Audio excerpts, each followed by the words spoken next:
Hello and welcome. This is Faceless Opinion, the mayor of this little town. Welcome you back to Skyrim Month, the series where we go over Skyrim-related topics throughout the entire month of November. We have another settlement that needs your help. Wait, that doesn't sound right. Wrong game series, though we are going to be talking about settlements. The big main cities of the province, the hold capitals. Now, how am I evaluating them? City layout, importance, infrastructure, the people who live there, and the problems that it may have. Think of it like this: if you were actually in the game, which one of these places would you like to live in?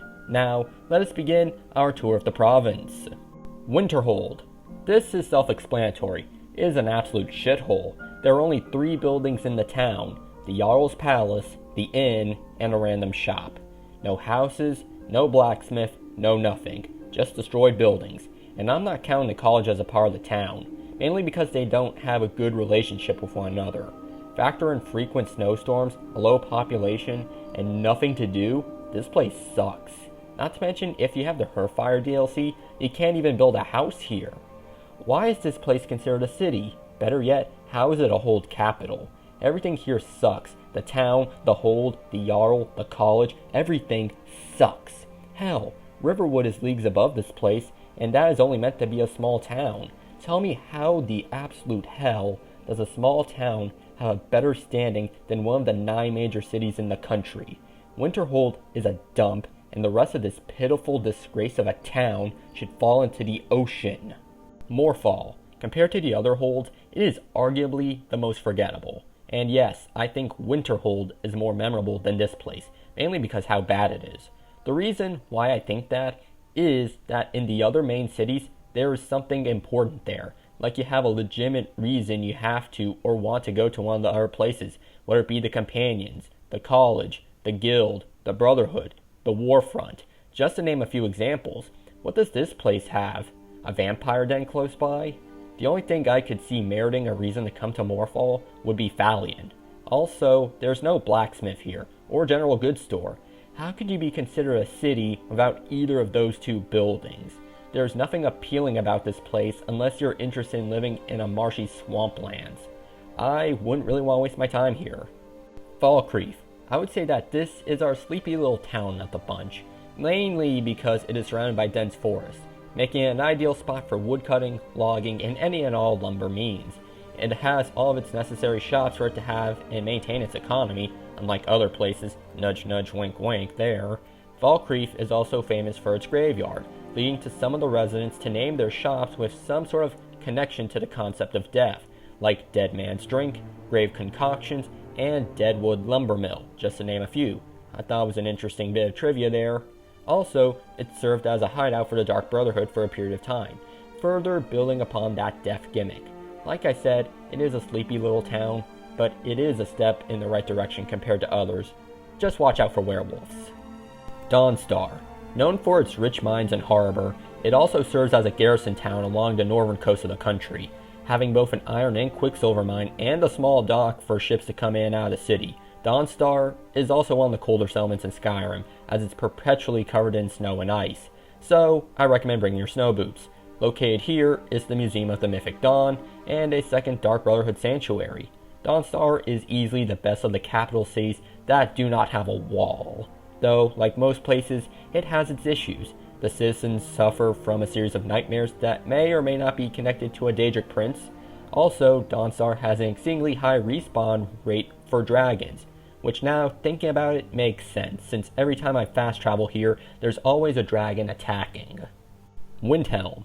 A city with a vast history, known as the City of Kings, Windhelm is one of the oldest cities built by man when they first set foot in Tamriel during the Mythic Era.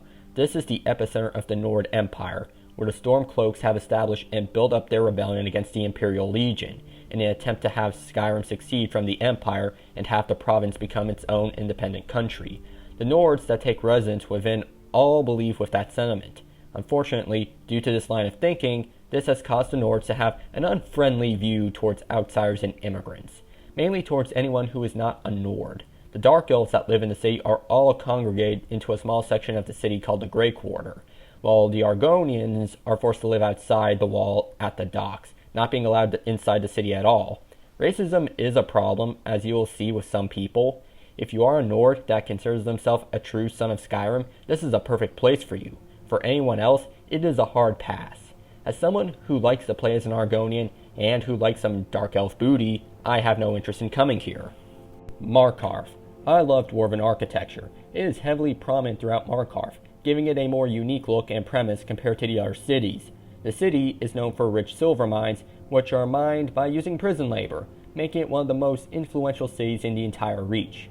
The cutthroat intrigue surrounding Markharf's silver production coined the local term, blood and silver is what flowed through Markharf. Guards will often comment that this is one of the safest cities in Skyrim. However, this isn't the case.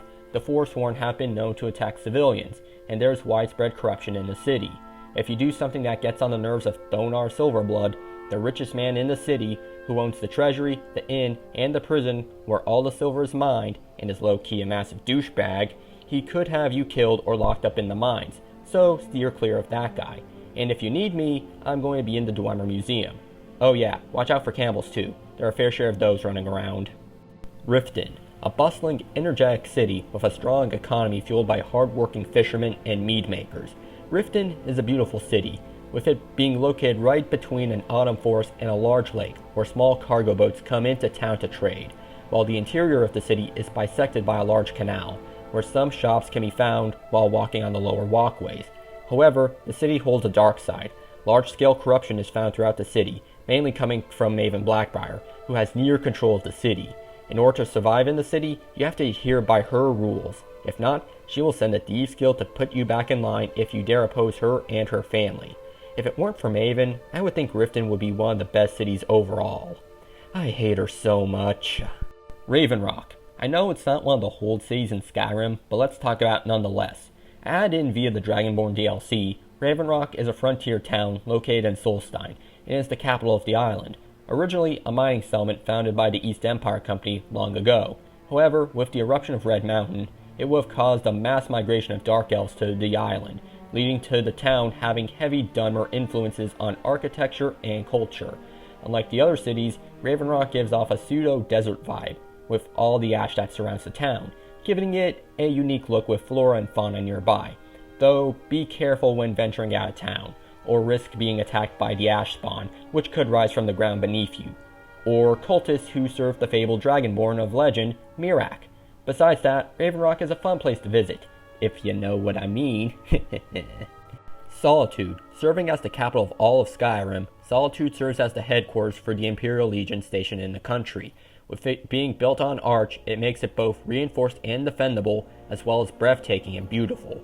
Due to it being a major shipping port, it makes it the perfect spot for the East Empire Company to set up shop. The city is vast and has a many variety of shops, ones that you would not normally find in other cities, such as a tailor that sells high-end clothing, or a fletcher for any and all of your archery needs. One other thing that sets Solitude apart from the other cities would be the Bard's College, a place where you can learn about music, poetry, or just want to work on your speechcraft. Solitude is a city of culture, where you could attend a festival where you get to go to a middle-aged rendition of Burning Man, or witness an execution, because who doesn't like watching heads get chopped off? Whiterun, located right in the middle of Skyrim. Whiterun is a modest town that serves as the commercial heartland of the region. Rooted in ancient ideas, the people that live here have rough but simple life. Full of many colorful characters, both good and bad, the city is full of life and has a lovely aesthetic, making you feel at ease. But don't let the calming demeanor fool you, as the city has a rich history when it comes to warriors, with the Mead Hall of Jorvaskar located within the city, serving as the base of operations to the Companions, the fabled warrior group of Skyrim, as well as the location of the Skyforge, an ancient forge that dates back to before the Elves. Whiterun may not be as grand compared to the other cities on the list and can be perceived as basic, but that doesn't mean anything. The city is just as important as any other place, even if you want to backhand certain people. That should conclude our little tour. Originally, I planned to talk about all of the towns in Skyrim, but when I was scripting that video, I was having a hard time with it, because many of the towns are forgettable and you don't really do anything or have anything worth noting, except for Riverwood. I love Riverwood. I think it's better compared to most of these cities in the game. One thing I wish that Bethesda did was make the cities in the game bigger and livelier. Have more people on the street, more shops, more interactions, more quests to do in town. More. Just more. because when you look at some of these places, you have to question, why did they do that?